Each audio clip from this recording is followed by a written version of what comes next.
Christmas Eve 5 years ago. 11:51 p.m.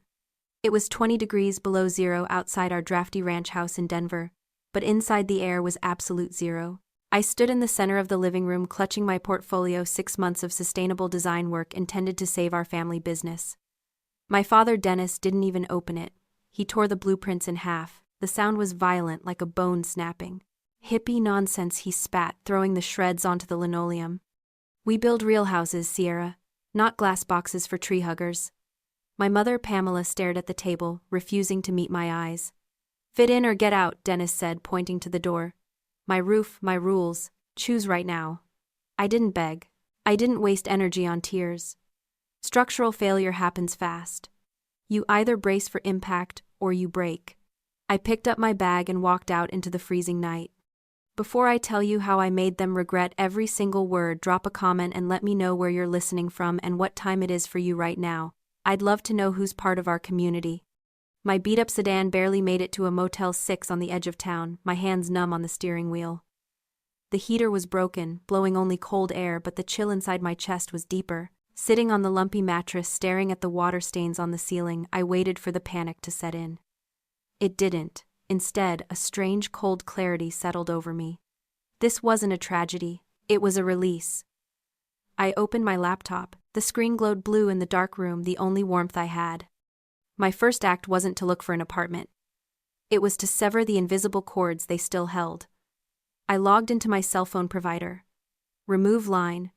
Confirm. I logged into the family insurance portal. Cancel coverage. Confirm. I changed my passwords, my emergency contacts, my mailing address. Click by click, I erased myself from their digital lives. It felt surgical. Necessary. The next morning, I moved into a basement studio apartment that smelled of damp earth and old pipes. It was smaller than my childhood bedroom, but it was mine. I took a job at a coffee shop, waking up at 4 a.m. to serve lattes to people who looked right through me. In the afternoons, I worked as a freelance drafter, taking scraps of work from architects who didn't want to pay full price. It was grueling, lonely, but in the silence of that basement, I began to design. I sketched not just buildings but a life where efficiency mattered more than tradition, where sustainability wasn't a dirty word. I met Caleb 6 months later at a construction site. He was a structural engineer with calloused hands and eyes that actually looked at the drawings, not just through them. You understand load-bearing walls, he said, tapping a section of my print, but you understand light even better. He became my business partner, my chosen family. We built our firm brick by brick, project by project. While my parents were freezing in their stubborn traditions, I was building a world of warmth and light. 5 years passed. I didn't look back once. Present day, Saturday morning. The sun was streaming through the floor-to-ceiling windows of my home in Boulder. It wasn't just a house, it was a manifesto. Passive solar heating, recycled steel beams, a living roof that bloomed with wildflowers. It was everything Dennis had called nonsense, standing tall and proud against the mountains. I was drinking coffee, scrolling through emails on my tablet when the doorbell rang. I wasn't expecting anyone. Caleb had his own key. I checked the security camera feed on my phone. My heart stopped, then restarted with a heavy, thudding rhythm. Standing on my front porch were 4 people I hadn't seen in half a decade. Dennis, Pamela, Caitlin, Hunter. They looked worn. Dennis's jacket was frayed at the cuffs. Pamela's face was etched with new lines of worry. Caitlin, my younger sister who used to model her life after reality TV stars, was wearing designer boots that looked scuffed and tired. Hunter, my brother who always had a get-rich-quick scheme, looked pale and jittery. I walked to the door. I didn't open it immediately. I watched them for a moment through the glass.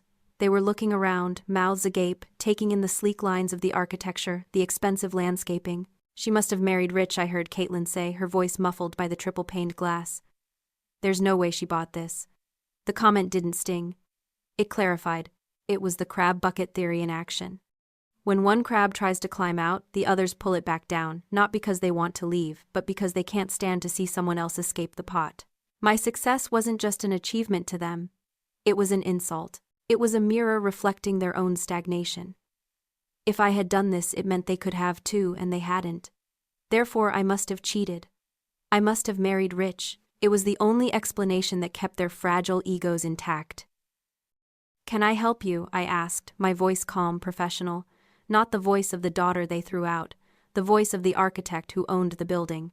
Dennis blinked, clearly expecting. "What anger tears a hug, Sierra," he said, his voice rough. "We were in the neighborhood." "Boulder is an hour away from Denver," I said. "You're not in the neighborhood." Pamela stepped forward, forcing a smile that didn't reach her eyes. "We just wanted to see you. It's been so long." "Aren't you going to invite us in?" I stepped back, widening the door. Not out of warmth but out of a cold curiosity. I wanted to see what they would do in the sanctuary I had built. "Come in," I said, shoes off at the door. They walked in like tourists in a museum, touching surfaces, eyeing the furniture. They sat on my white linen sofa, their dark worn clothes creating a jarring visual contrast against the pristine interior. It was a clash of two worlds, the dusty, chaotic past and the clean, orderly present. I didn't offer them coffee. I didn't offer them water. I sat in the armchair opposite them and waited. The silence stretched heavy and awkward. Hunter was bouncing his leg nervously. Caitlin was trying to discreetly check the brand label on a throw pillow. Finally, Dennis cleared his throat. "Nice place," he grunted. "A bit modern for my taste, but nice." "It's efficient," I said. "It generates its own power. It costs $0 a month to heat." I saw a flicker of something in his eyes, jealousy, maybe regret, but he squashed it down instantly. So I said, "Why are you here?" The facade dropped. Pamela started crying, a soft, practiced weeping I remembered from my childhood whenever she wanted to guilt me into compliance. "Ideally, we wouldn't have to ask," she sniffled, "but we're a family. And families help each other." "Help with what?" I asked. "The business," Dennis said, staring at his knees. And we got sued?" he snapped, defensive now. "Some yuppie client claimed the foundation was faulty." "It wasn't faulty, it was standard. It was illegal." I corrected, guessing the truth. "You used substandard concrete, didn't you? To save money." He didn't answer, which was answer enough. "We lost the lawsuit," Hunter blurted out. "And I kinda got into some trouble with crypto." "Trouble?" I asked. "I borrowed some money from the company accounts to invest," he mumbled. "It crashed. We owe people." "And Caitlin," I looked at my sister. "I maxed out my cards trying to stage houses that weren't selling," she whispered. "I need to maintain my image, Sierra. You know how real estate is." "How much?" I asked. $250,000, Dennis said. He said it fast, like ripping off a bandage. "Just to bail us out. To save the family legacy. We know you have it. We saw the article about your firm in the paper." He looked up, his eyes hard. "You owe us, Sierra. We raised you. We put a roof over your head for 18 years. Now it's your turn to pay us back." The audacity was breathtaking. They hadn't come to apologize. They hadn't come to reconnect. They had come to collect a debt I didn't owe. They saw my success not as something I earned, but as a resource they were entitled to harvest. I didn't yell. I didn't throw them out immediately. I reached for my tablet on the coffee table. $250,000, I repeated. That's a specific number. I tapped the screen, bringing up a file I had compiled over the last 48 hours after seeing a notification from a credit monitoring service. "I know about the lawsuit," I said, scrolling. "I know about the judgment against the company for gross negligence. I know about Hunter's investments, which look more like Ponzi schemes." I looked up. The room went deadly quiet. Even Pamela stopped sniffling. "When I was applying for student loans 5 years ago after you kicked me out, I got rejected," I said, my voice steady. "The bank said I already had a significant debt in my name. I thought it was a mistake. I spent weeks investigating." I turned the tablet around so they could see the document on the screen. It was a scan of a bond redemption form. "Grandma left me a $50,000 education bond when she died," I said. "It was supposed to be mine when I turned 25, but according to this, it was cashed out when I was 22. With my signature." I zoomed in on the signature. It was a clumsy forgery. "You didn't just kick me out," I said, looking directly at Dennis. "You stole from me. You stole my future to pay for what? Hunter's first truck, Caitlin's wardrobe, or just to prop up a failing business you refused to modernize?" "We needed it," Pamela wailed. "We were drowning. We couldn't afford to help you because we were trying to save the house. You stole $50,000 from me and then threw me into the snow because I wanted to be an architect," I said. "You forced me into high-interest debt while you spent my inheritance. That isn't family. That is a felony." The shift in the room was palpable. It wasn't a family dispute anymore. It was a crime scene. Dennis looked pale, his bluster gone. Hunter looked like he might vomit. Caitlin was staring at me with wide, terrified eyes. They realized finally that I wasn't the little girl they could bully. I was the architect who held the blueprints to their destruction. "Sierra, please," Dennis whispered. It was the first time I had ever heard him beg. "If you don't help us, we lose everything. The house, the business, everything. We did it for the family," Pamela sobbed. "We did it for all of us." "No," I said. "You did it for yourselves." I stood up. The power in the room shifted with me. I looked down at them, these people who had defined my worth by my utility to them. "If I give you this money," I said, "what happens? You pay off the lawsuit. You pay off the bad debts. And then what? You go back to cutting corners. You go back to gambling on crypto. You go back to spending money you don't have, to impress people who don't care." I walked to the window looking out at the mountains. "There is a concept in engineering called the enabler's paradox," I said, turning back to them. "If you constantly prop up a failing structure, you aren't saving it. You are preventing it from collapsing and being rebuilt properly. You are guaranteeing that the rot spreads." I looked them in the eye one by one. "Giving you money wouldn't be saving you. It would be destroying you. It would rob you of the only thing that can actually help you now: consequences." I picked up a piece of paper from the side table. "I'm not giving you a check," I said. "I'm giving you this." I handed the paper to Dennis. He looked at it confused. "What is this? A list of the best bankruptcy attorneys in Denver," I said. "And the number for a legal aid clinic that handles criminal defense for fraud. You're going to need both." "You're sending us to jail," Hunter squeaked. "I'm not sending you anywhere," I said. "I'm just not stopping the train you started. Get out of my house." "Sierra," Pamela cried, reaching for me. "Don't touch me," I said, my voice like ice. "Get out, now, before I call the police and report the theft of my bond."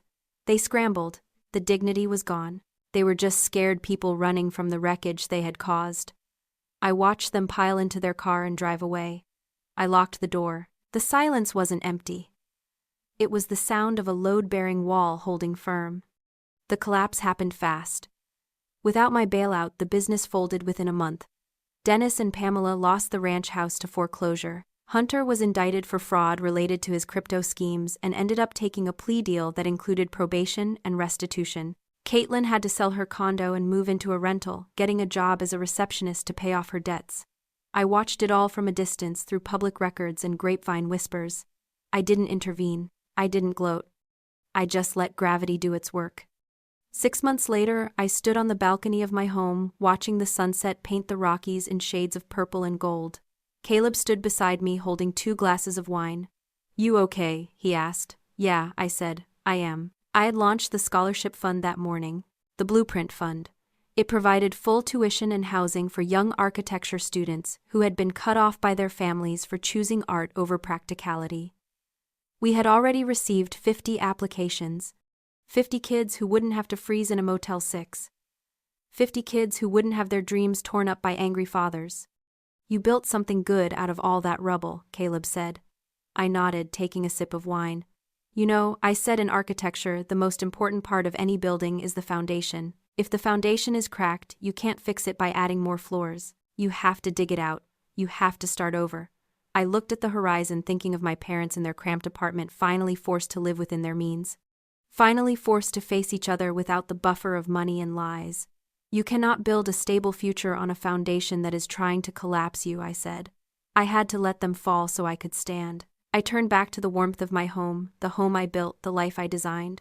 It was solid, it was safe, and it was finally completely mine. This journey reflects real struggles many face. What resonated most with you? Share your thoughts in the comments. I read everyone. If this helped or inspired, like, subscribe, and pass it on. Your stories matter.